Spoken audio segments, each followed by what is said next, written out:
Only 6 to 15% of businesses will ever make a six-figure income. That's right. That's 85 to 94% of businesses who will never make six figures. Is this because the businesses don't survive long enough? I mean, we know the statistic is that 33% of all businesses fail in the first year, and that 50% of businesses fail after 5 years. And that's true for all types of businesses, both independent and also franchises. But is that the reason that people don't make a six-figure income? Or is the fact that people don't make six-figure income the reason that businesses fail? That's my theory, because who wants to keep working longer hours than they did before they became a business owner, making less money than they ever did, and doing it for years upon years upon years? That is just terrible. Who wants to do that? Nobody wants to do that, right? So when people find themselves on that hamster wheel, in that trap, working and having all this additional responsibility as a business owner, but not inching any closer to at least a six-figure income, it makes sense that they would bail. Hence the high numbers of failing businesses. Now, you always hear out there that businesses fail because they're undercapitalized. But I have another theory about that. I think it's because business owners invest in the wrong things. So most people start businesses with some capital, and they use that capital to get up and going. And in doing so, I see business owners invest in the wrong things over and over and over again. So what are the wrong things? The things that end up just being expenses, where you don't get a return on your investment, meaning that money is going out for whatever that product or service is that you're spending money on, but it's not creating any revenue. It's not bringing you to higher levels. It's not helping your business grow. That's an investment in the wrong things. The reality is, in business, you are absolutely always investing. You're either investing on getting to where you want to be or in staying in the same place. So I want you to think about that hamster wheel that we just talked about, where business owners get on there and they can't seem to get to that six-figure mark. On that hamster wheel, when you're making investments with your money, it can be on things that aren't actually pulling you off the wheel. It just keeps it spinning. A wheel that keeps spinning like that eventually is going to gain enough momentum to roll downhill. We don't want to roll downhill. We want to go uphill. But if you go uphill, you have to invest in the things that actually break the hamster wheel. And when it breaks it in half, it becomes ladders that will lead you up the hill to where you want to be. An illustrative example of what I'm talking about is that of an addict. So someone who is addicted to drugs, when they go and buy their next hit, they are making an investment in themselves. They're making an investment to stay in the exact same spot, addicted to drugs, looking for the next hit. And we all know the sad tale if that investment continues to reoccur. Eventually, they are on a path to total destruction. It's going to lead to devastation and likely death. If not by overdose, then just by shortening their life due to the abuse of their bodies. However, the addict that decides to make a different investment, that decides to seek help, that decides to invest in treatments, in breaking the habits of addiction and forming new habits, they're the ones that begin to climb that ladder out of that life and into their full potential. So this is true in life just as it is true in business. And there is only one investment you can make in your life that gives you complete control over the return on that investment. When you invest in yourself, that's it. When you invest in yourself, that investment pays off for an entire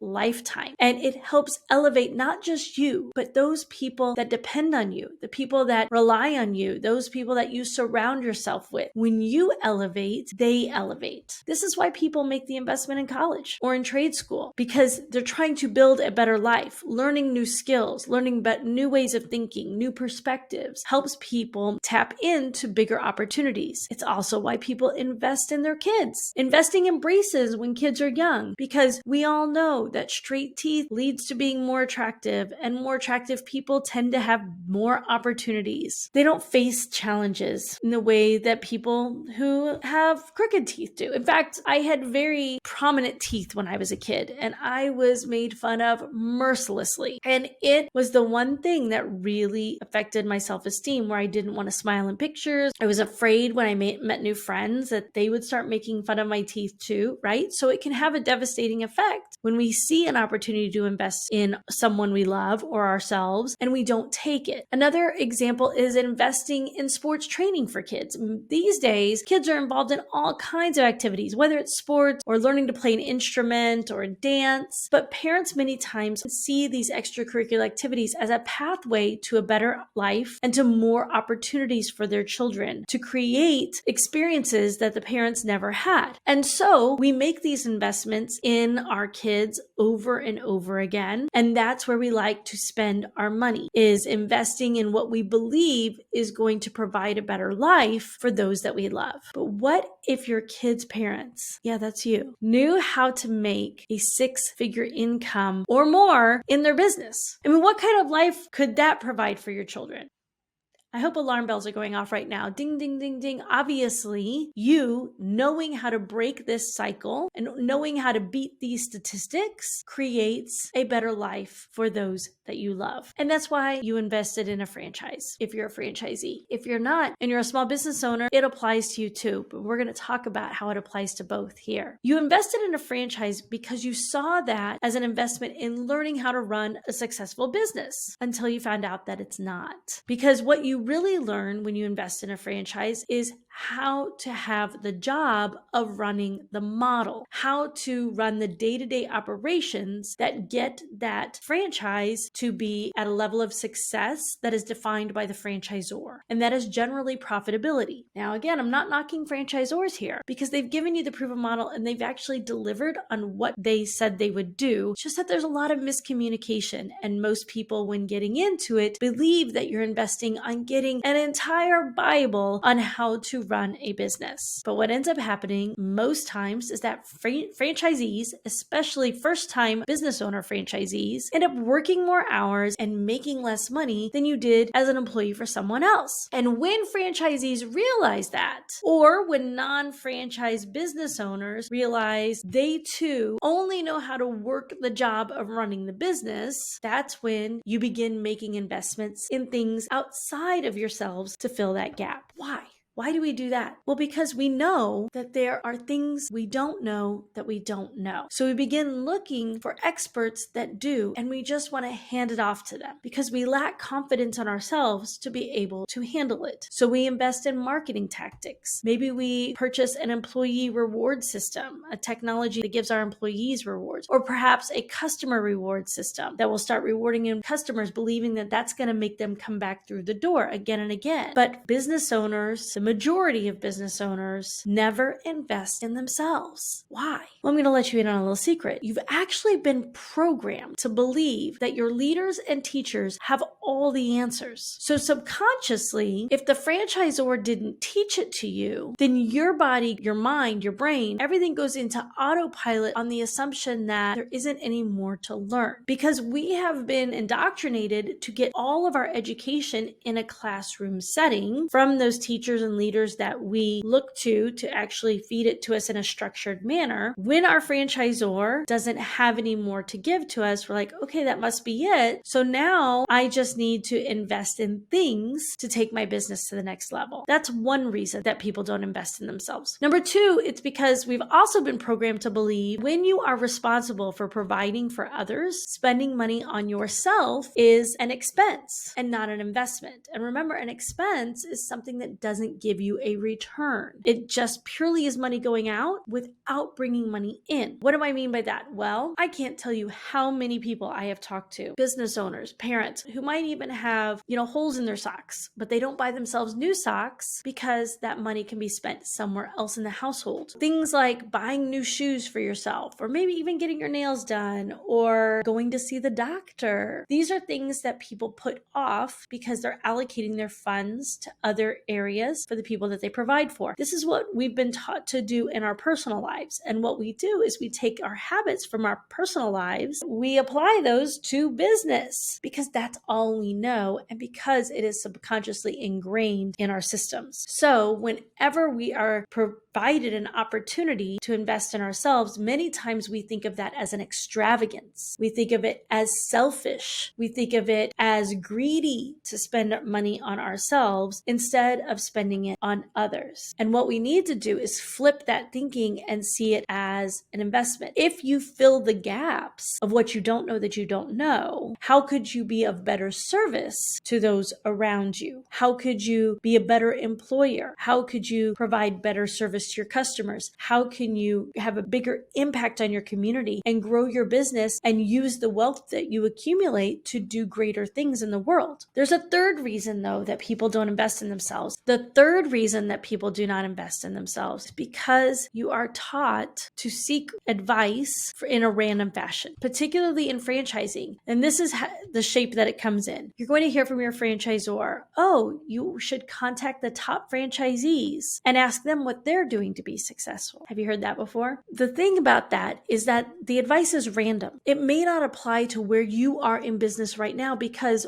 where the top franchisees are, they're at the next level. They're at a different place in business than you are. And what's working for them in this moment doesn't necessarily apply to you or won't work the same for you at the level that you are. When you're seeking advice, whether it be from top franchisees or podcasts or professional development books, the advice is being given without understanding all of the variables that are unique to your business and to the stage of business that you are currently in, to the team that you have, and to the skills that you are bringing to the table. What ends up happening is we're piecemealing these pieces of advice and trying to shove them into our business, but they don't fit together like puzzle pieces. They're not sequential. They don't build on each other in order to give you a true blueprint of how to get from where you are to where you want to be, which is likely where some of those top franchisees are. So we invest in the things that top franchisees are saying, oh, I just implemented this, or I did this marketing technique. I bought this employee reward system and I put that into place. But they're at a different stage of business and they have laid a different foundation than you have at your stage of business. And so while you can invest in that, it may not give you a return on that investment because it doesn't apply to your business in the same way that it applies to theirs. And the fourth reason that people don't invest in themselves is because they believe that investment of time is better than investing money. This is a killer because we all heard the saying, time is money, and that could not be truer than in business. So if you believe right now, well, I could do this myself rather than paying someone else to do it, I will just get the advice from the franchisees rather investing in myself to get there faster. Well, it could take you 3 years to learn enough to get to the level you want to be instead of being there in 3 months if you invest in yourself to get it in a sequential order to understand how to apply it to where you are in business. And that's what I mean by people making mistakes when they first come into business and they spend their capital on these expenses that don't give them a return. And then what happens? Well, if they're not getting a return, it's all money going out without creating money that's coming in. Then the capital starts to disappear. And that's where the undercapitalization comes into play. And I see these mistakes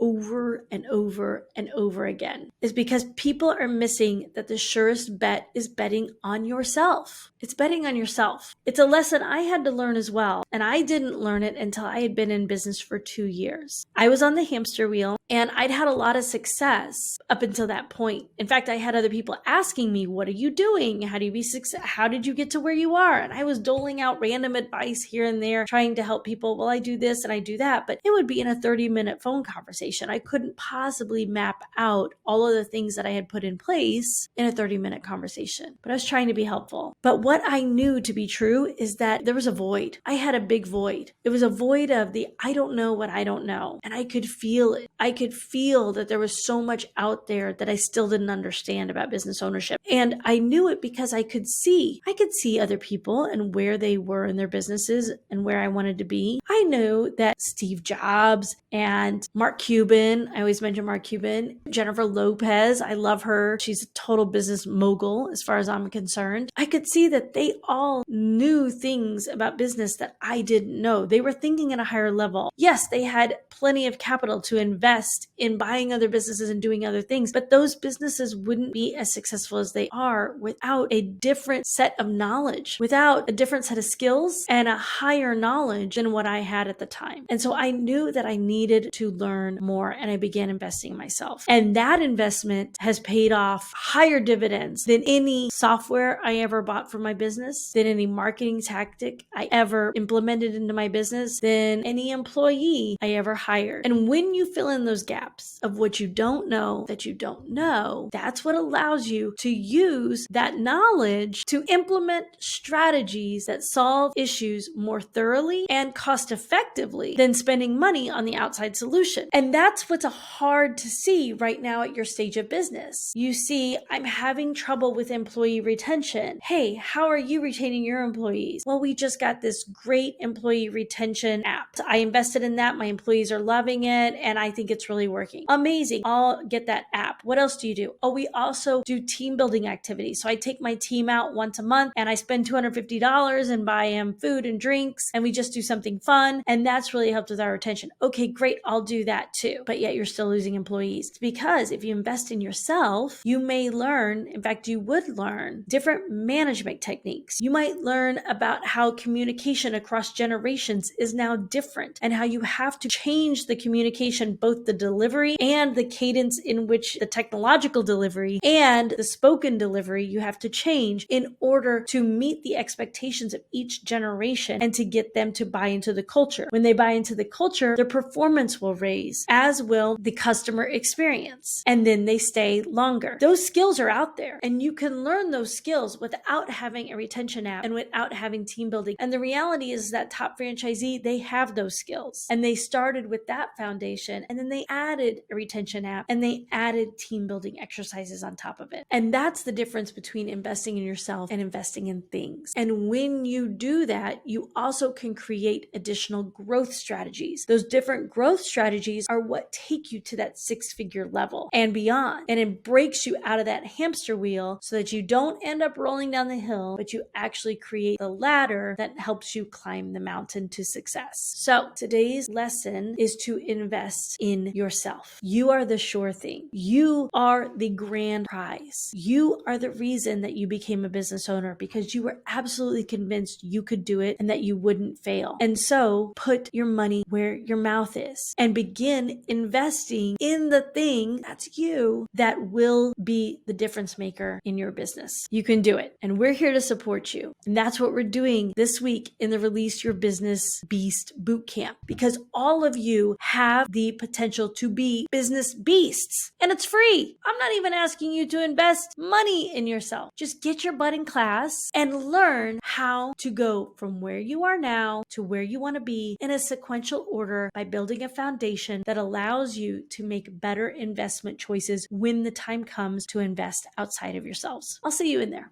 My name's April Porter. Welcome. We are changing the franchising industry. Show up every day, authentically as yourself, unapologetically to infinite success.